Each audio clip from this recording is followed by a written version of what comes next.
Apat na batas ang pinauuna ni Pangulong Bongbong Marcos na maipasa ng Kongreso sa lalong madaling panahon. Kabilang dyan ang Anti-Dynasty Bill at Party List System Reform Act. At live mula sa Malacanang, nasa frontline ng balitang yan si Maricel Halili. Maricel, ano ba itong utos ng Pangulo tungkol sa mga dapat i-prioritize na mga bills?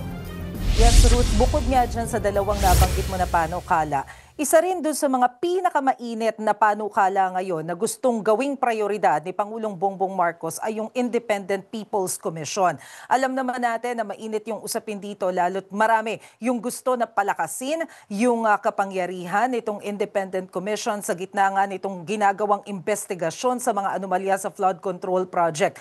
Base kasi sa panukalang ito, gagawin na nilang regular o institutionalized na itong Independent People's Commission nang sa gayon ay magdire-diretso yung body na mag-i-investigate dito nga sa sinasabing katiwalian, hindi lamang sa flood control projects, kung hindi sa infrastructure at proyekto sa kabuuan. At kagaya nga ng nabanggit mo, Ruth, kasama rin doon sa ipinag-utos ni Pangulong Bongbong Marcos sa Kongreso ay yung madiliin din o i-prioritize yung pagpasa dito sa Anti-Dynasty Bill. Pag inisip natin, ilang administrasyon na rin kasing inirereklamo at pinupuna itong political dynasty dahil nga pare-parehong apelido at pangalan lang naman yung nakikita natin na nakaupo ngayon sa gobyerno. So parang ito yung recently narinig natin na nais na i-prioritize itong Anti-Dynasty Bill at pati na rin itong Party List System Reform Act na alam din naman natin na kaliwat kanan yung mga pumupuna dahil nga dun sa sinasabing pang-aabuso dito sa sistemang ito.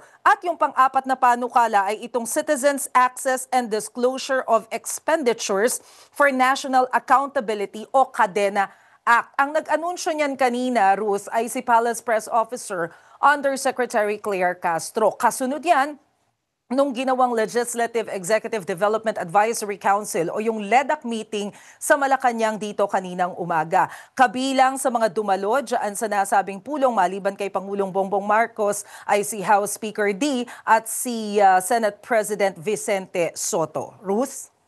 Yan po ang Express Report ni Maricel Halili. Mga kapatid, Ruth Cabalco, para sa mabilis na pasada ng mga balitang dapat niyong malaman, mag-follow at mag-subscribe sa social media pages ng News 5.